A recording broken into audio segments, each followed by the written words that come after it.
반갑습니다. 플러스 경매 김수경입니다. 저는 부산, 울산, 경남 지역에서 경매 대행 그리고 경매 교육을 하고 있습니다. 그런데 오늘 안내드릴 사건은 부울경 지역이 아니라 대전이에요. 구독자분이 문자를 주셨어요. 문자 내용이 너무 사람을 기분 좋게 만들어서 제가 한번 읽어볼까요? 안녕하세요. 저는 대전에 사는 40대 가장입니다. 작년부터 경매에 관심이 생겨서 혼자 책도 보고 유튜브도 보면서 공부하고 있는데요. 선생님 영상을 우연히 보게 됐어요. 실전 사례와 설명이 너무 좋았습니다. 그래서 구독과 알람 설정하고 영상 업 될 때마다 열심히 보면서 공부하고 있습니다. 고맙습니다. 그리고 좋아요도 꾹꾹 누르고 있고요. 제가 지금 빌라에 살고 있는데 저희 집 주변에 단독주택이 경매에 나왔더군요. 그런데 물건이 너무 어려워서요. 바쁘시겠지만 한번 검토해 주시면 감사하겠습니다. 특히 궁금한 점은 매각 불허가가 2번도 날 수 있나요? 그리고 전입이 없는 임차인은 어떻게 되나요? 보증금 5천만원, 3천만원 2명이 있습니다. 문건 접수 내역을 아무리 봐도 어려워서 이해가 안 가요. 그러셨네요. 같이 우리 공부 한번 해보죠. 입찰 날짜는 10월 23일입니다. 10월 23일이고 대전지방법원 사건입니다. 2018 타경에 14823 대전광역시 중구 부사동 166-17번지의 단독주택입니다. 토지가 61평 정도 되고요. 건물 면적은 약 48평 됩니다. 1, 2층 주택이에요. 감정가 2억 5천 살짝 넘습니다. 그런데 7월 10일 날 처음에 경매 낙찰이 됐는데 불허가가 났습니다. 9월 18일도 낙찰이 됐는데 또 불허가가 났습니다. 그래서 10월 23일 날 다시 진행을 하고요.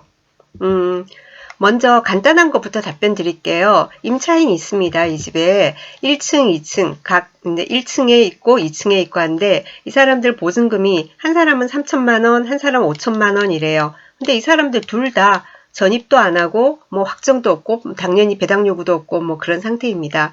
뭐 이런 경우는 뭐 어떻게 하겠어요? 할 수 없는 거죠. 뭐 이사비를 좀 이렇게 드리고 뭐 잘 얘기를 해서 이사를 가도록 해야 되겠죠. 그죠?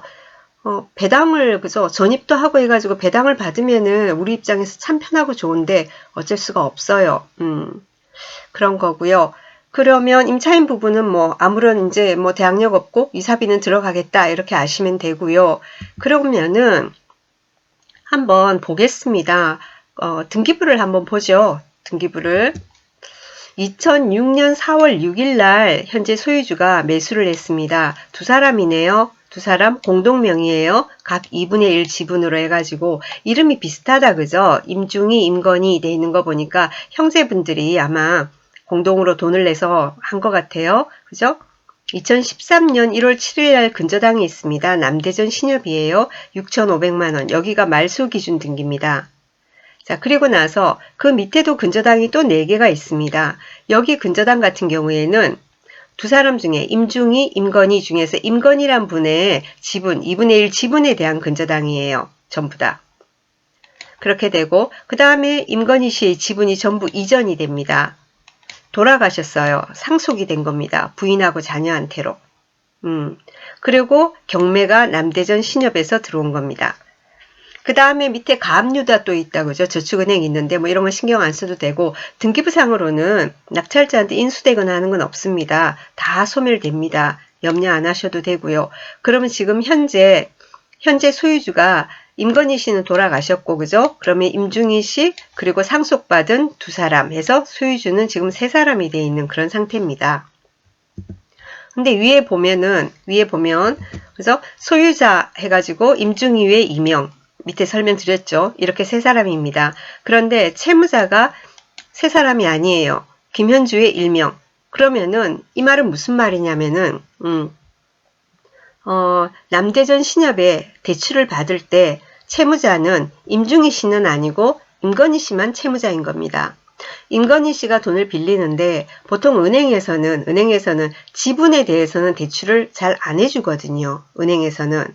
그러니까 할 수 없이 임중희 씨가 뭐냐면은 임중희 씨가 연대 보증을 쓰는 식으로 하고 그렇게 된 겁니다. 자기 그 지분, 그것도 2분의 1 지분도 같이 그걸 가지고 보증을 서는 형태로, 그런 형태로 간 겁니다. 그래서 결국 연대적으로 하는 같은 채무자 입장이 되는 겁니다. 주 채무자는 임건희씨지만 이 사람도 역시 연대 보증인의 형태로 채무자가 되는 겁니다.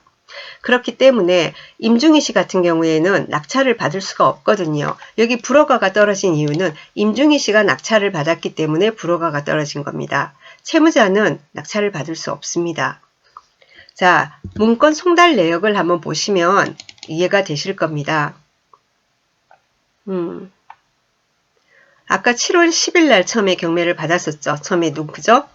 1차가 처음 낙찰받은 7월 10일 날 받았어요. 그리고 그 다음 날인 7월 11일 날 소유자 임땡땡 대인데 여기가 임중희 씨입니다. 임중희 씨가 차액 지급 신고서를 제출했습니다. 이 사람도 뭐냐면은 자기는 채무자가 아니라고 생각을 한 거죠. 그죠? 그렇기 때문에 자기가 받을 돈 그게 있다고 해가지고 그러니까 낙찰받고 어차피 나한테 내가 받아야 될 돈이 있기 때문에 그래서 그거를 서로 이제 여기 뭡니까?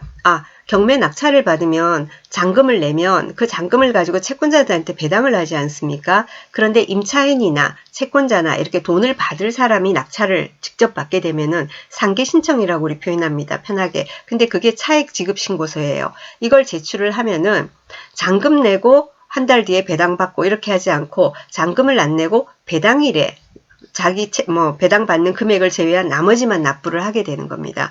이거는 낙찰받고 일주일 이내에 매각 허가 결정 떨어지기 전에 원래 신청을 해야 되거든요. 이 사람은 당연히 그게 가능할 거라고 생각해서 차익 지급 신고서를 제출을 한 겁니다. 그런데 법원에서는 불허가가 떨어진 거예요. 그러니까 최고가 매수인, 여기서는 똑같은 사람이지만 한 사람은 소유자라고 해놓고 여기는 최고가 매수인이라고 해놨죠. 매수 신고인이죠. 이 사람이 경위서를 제출합니다. 같은 사람이에요. 사람은 같습니다. 최고가 매수 신고인 입장에서 경위서를 제출하고 경매 절차가 하자가 있다. 그리고 그러니까 경매를 허가하고 바로 속행하자. 그대로 진행하자. 이렇게 제출을 한 거예요. 근데 법원에서 안 받아들여지니까 또 뭐죠? 이의신청서도 막 들어갑니다. 그러고 이제 자기는 채무자가 아니라고 했겠죠. 그러니까 채권자인 남대진 신협에서 보증서를 제출합니다. 아마 이렇게 보증선거, 연대 보증한 거, 그죠? 그런 서류가 이제 보완이 됐겠죠. 그러니까 할 수 없으니까 이 사람이 법원 보강금 환급 신청서를 제출합니다. 이 말은 뭐냐면은 내가 낸 입찰 보증금을 되돌려 주세요. 불허가가 됐으니까. 자, 그러고 나서 또 나중에 9월 19일 날 이의신청서를 제출합니다. 청원서예요. 억울하다 이거죠. 그리고 임차인도 막 탄원서가 제출이 됩니다. 그리고 또 뭐냐면 사법보좌관 처분에 대해서 이의신청서를 제출합니다. 속이 많이 상한 거예요, 이 사람이. 이런 거 그러면 이 신청서를 다 받아줘요? 신청서를 받아준다고 해서 당신이 옳다라는 건 아니에요. 법원에서는 밖에서 접수되는 거 다 그냥 접수를 그냥 받는 거예요. 이 사람 말이 옳기 때문에 받고 옳지 않기 때문에 안 받고 그런 건 아니에요. 법률 상담은 경매계에서 하지 않습니다. 법률 상담은 법률사무소 가서 변호사 사무소, 법무사 사무소 가서 해야 되는 거예요. 그리고 그 다음에 보면은 9월 26일 날 법원 보강금 환급 신청서 제출 이런 게 들어와요. 9월 20일 날인가? 그래서 두 번째 낙찰받은 사람도 이거를 자기가 되돌려 달라 이렇게 한 거예요. 이 중간에 조금 생략이 돼 있는 것 같은데요. 생략이 돼 있어요. 네, 두 번째 사람 낙찰이 됐는데도 뭡니까? 막 이의신청서 들어오고 막 탄원서 들어오고 막 이런 식으로 들어오니까 복잡하지 않습니까? 그죠? 그러니까 그러고 나서 나중에 뭐죠? 복잡하지 않습니까? 아주 복잡하죠. 그죠? 예, 이 사람도 결국은 법원 보강금, 그러니까 불허가가 된 거예요. 그래서 저기를 되돌려 받은 거예요. 입찰 보증금을. 그러고 나서 이 사람이 최고가 매수 신고인이 원래 항고를 했었나 봐요. 그 부분에 대해서, 불허가에 대해서. 그런데 항고 포기서를 결국은 그냥 제출합니다. 그런데 두 번째 사람이 불허가를 받은 이유에 대해서는 저도 이 서류상으로는 알 수가 없습니다. 하지만 첫 번째 사건이 이런 식으로 흘러갔다라는 거. 그래서 여러분이 아셔야 되는 건 뭐냐면은 채무자는 낙찰을 받을 수 없다라는 거예요. 채무자는 낙찰을 받을 수 없다. 그래서 그거를 꼭 아셔야 되는 부분입니다. 그래서 이 부분을 설명을 드리고 싶었습니다. 경매가 있지 않습니까? 간혹 가다 보면은 경매 이제 어떻게 하다 보면 집이 이제 경매에 들어가게 되고 막 이러면 그냥 집을 넘기기가 참 아깝고 그러면은 찾아들 오세요. 채무자들 찾아오십니다. 근데 채무자 본인은 못 받습니다. 그런데 예를 들면 부인이 있다. 그러면 그 부인은 공동 채무자가 아니면 부인은 받을 수 있어요. 예를 들면 남편 명의로 된 집이 남편이 어떻게 사업하다가 아니면 뭐 어떻게 했다가 하여튼 경매가 넘어가게 됐다면은 부인이 받고 싶으면 부인은 받으셔도 됩니다. 그리고 성년 자녀가 있고 그 성년 자녀가 또 소득도 있고 하면 자녀가 받을 수도 있겠죠. 그죠? 그래서 저번에 부산의 어디 거제동 아파트 같은 경우에도 어머니 명의로 돼 있는, 그러니까 모친 명의의 아파트를 이제 아들이 사업하는데 어머니가 보증을 서준 거예요. 그런데 아들 사업이 안 돼가지고 그게 넘어가게 됐어요. 근데 어머니 연세도 많으신데 얼마나 충격이겠습니까? 그래서 아드님 찾아와서 막 하소연을 해서 결국은 그 며느리 앞으로 해가지고 다시 되받아들였어요. 그래서 그런 경우가 있습니다.